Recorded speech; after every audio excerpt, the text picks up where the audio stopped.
Chelsea a un nouveau responsable et il a déjà fait clairement comprendre qu'une refonte complète était à venir après une campagne désastreuse qui a vu le club rater la Ligue des Champions et terminer 10e en Premier League. 6 de ses joueurs sont actuellement à la Coupe du Monde et Xabi Alonso a fait très clairement comprendre qu'il n'attendra pas leur retour. Donc en ce moment, alors que ces joueurs concourent sur la plus grande scène du football, le message venant de Stamford Bridge est glacial.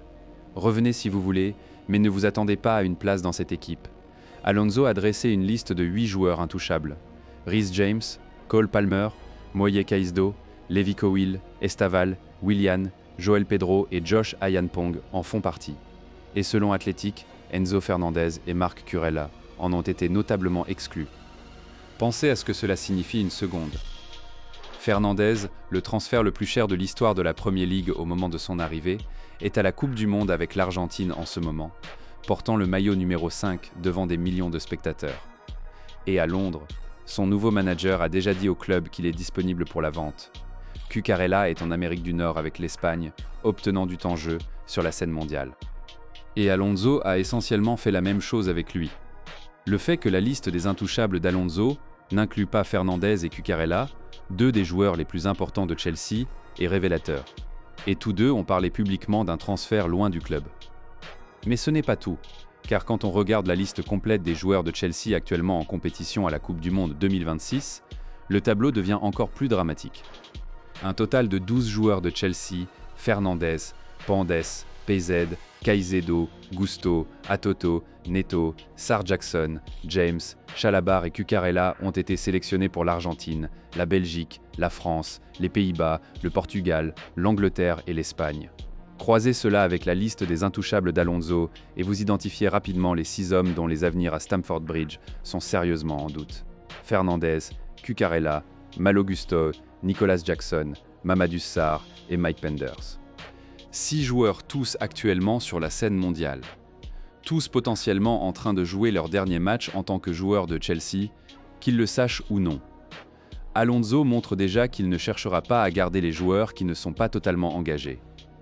Et après avoir expérimenté une salle de vestiaire qui a miné un manager en première ligne au Real Madrid, il est déterminé à ne pas laisser l'histoire se répéter.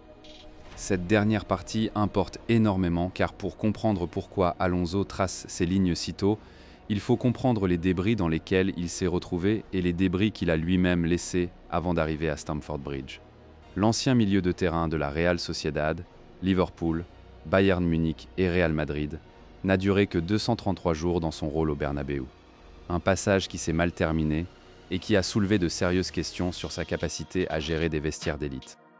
Le facteur dominant derrière son échec au Bernabéu était la façon dont sa relation s'était détériorée avec les joueurs clés au cours de ces 7 mois, avec Vinicius Junior, Jude Bellingham et Federico Valverde, parmi ceux qui n'avaient pas adhéré à ses méthodes. Donc Alonso arrive à Chelsea en portant une leçon qu'il a apprise à la dure. Un vestiaire plein de joueurs malheureux est un vestiaire qui vous dévorera vivant. Et il ne laisse pas cela se reproduire. Pas ici. Pas cette fois. Les 6 joueurs actuellement à la Coupe du Monde sans un avenir garanti à Chelsea ne se sont pas retrouvés dans cette position du jour au lendemain. Pour comprendre chacun d'eux, il faut remonter à une saison qui s'est lentement effondrée, à un club qui avait tout et qui a pourtant tout perdu. Le projet Chelsea a redémarré à nouveau. Liam Roseneur était parti après 106 jours. Enzo Moresca avait été licencié en janvier. Le club était 10e en Premier League avant le dernier tour de match sans football européen assuré. Laissez ça vous pénétrer.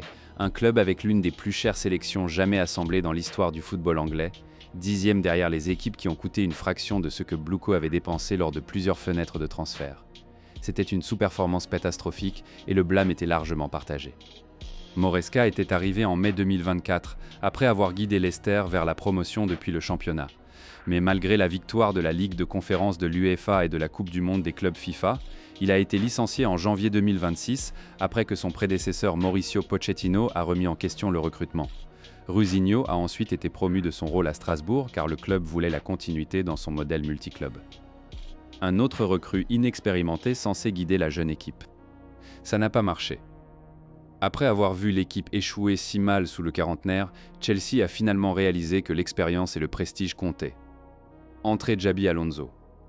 Chelsea a confirmé la nomination dans un communiqué qui lisait « Chelsea Football Club est ravi d'annoncer la nomination de Xabi Alonso en tant que manager de l'équipe masculine, l'Espagnol, débutant son rôle le 1er juillet 2026, après avoir accepté un contrat de 4 ans à Stamford Bridge. » Avant d'accepter ces termes, Alonso était désireux de chercher des assurances sur la stratégie de transfert du club. Il avait déjà été brûlé. Il n'allait pas se retrouver dans une autre situation où les joueurs et le conseil d'administration tiraient dans des directions opposées. Il voulait le contrôle. Et à partir du moment où ce contrat a été signé, il a commencé à l'exercer. Les Blues d'Alonso ont beaucoup de travail à faire avec l'Espagnol, ayant apparemment plus de latitude que ses prédécesseurs pour construire Chelsea. La façon dont il le souhaite et les 6 joueurs de la Coupe du Monde se retrouvant en dehors de ses plans sont un reflet direct de exactement comment il souhaite utiliser cette latitude. Maintenant, parlons de chacun de ces 6, en commençant par les 2 dont les départs enverraient les plus grandes ondes de choc dans le football anglais. Il n'y a pas d'histoire plus chargée dans toute cette saga que ce qui se passe avec Enzo Fernandez. Chelsea l'a signé de Benfica dans un transfert de 168 millions en 2023, établissant un record de frais britannique à l'époque. Il est arrivé comme l'un des milieux de terrain les plus excitants du football mondial. Un champion du monde à 21 ans, un homme qui avait soulevé le trophée au Qatar quelques semaines seulement avant que Chelsea ne débourse pour lui. L'attente était énorme. La réalité au cours de 3 saisons a été une déception lente et fastidieuse. Non parce que Fernandez est un mauvais joueur, il ne l'est pas, mais parce que l'équipe autour de lui n'a jamais bien fonctionné et parce que ses propres performances n'ont jamais systématiquement correspondu au prix qu'il a suivi partout. Son rôle de numéro 8 aux côtés de Moïse Caicedo a souvent laissé Chelsea exposé dans le moteur.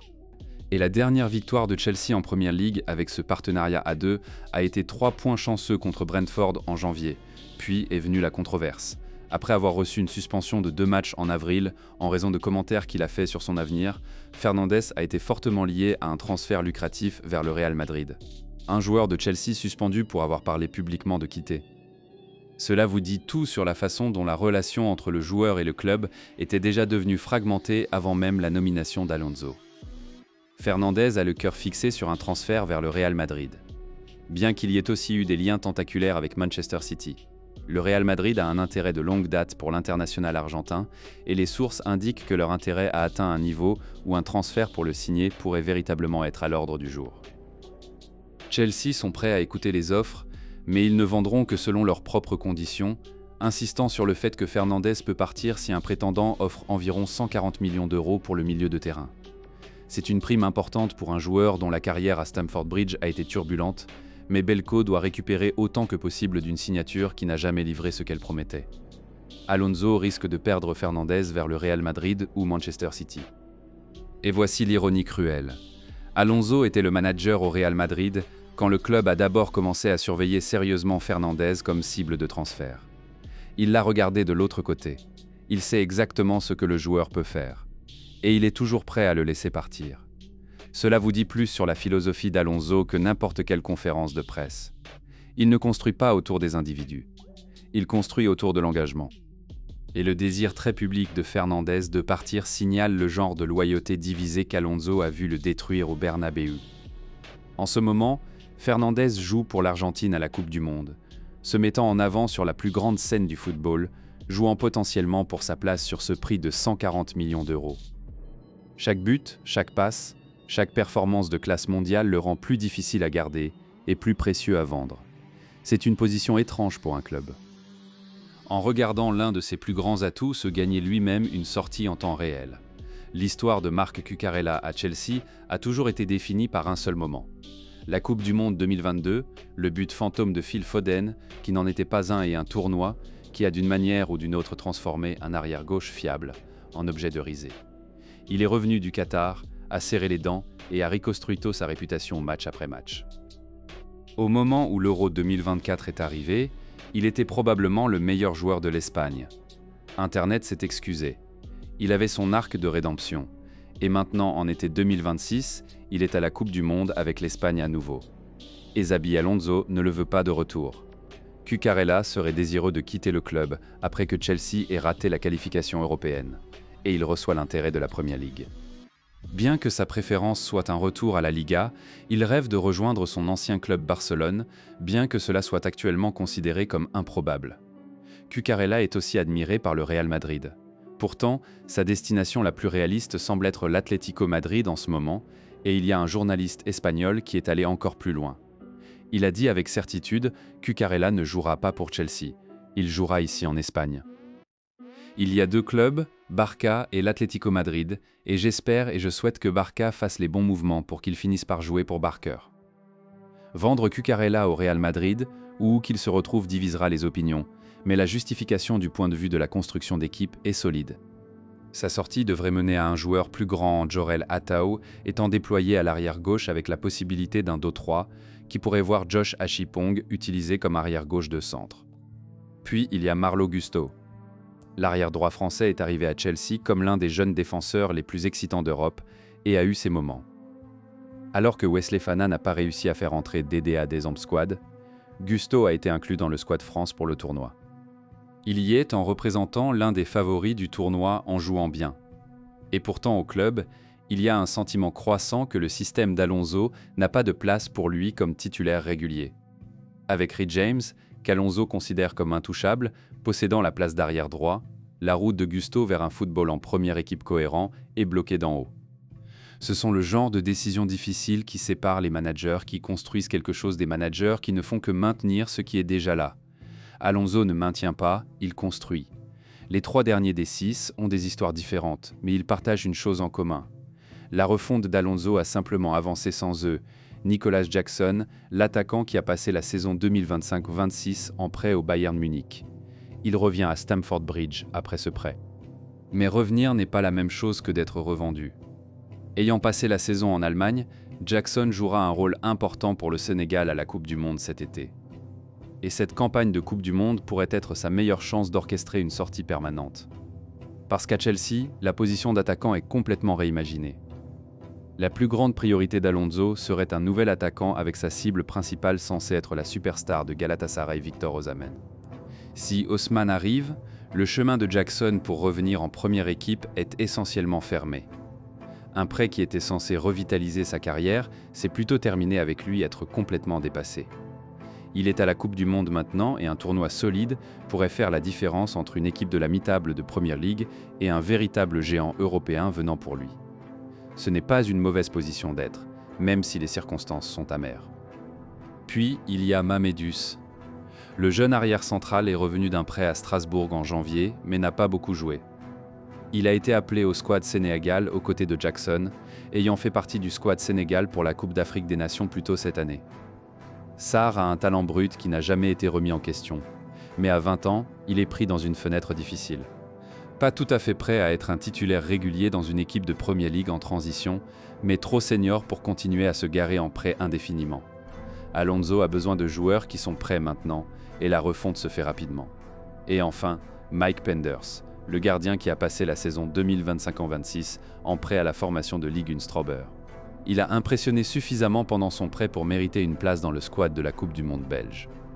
Cela seul parle de son potentiel, mais le potentiel a un plafond à Chelsea, avec Alonso en quête d'un nouveau gardien titulaire, ayant identifié le poste comme un besoin clé cet été, les Blues pourraient déjà envisager de passer à autre chose. Penders est actuellement 3e choix pour la Belgique au tournoi, ce qui vous donne une idée de où il se situe dans la hiérarchie, même internationalement. Alonso veut un numéro 1, une présence commandante établie. Penders, pour tout son potentiel, ne l'est pas encore.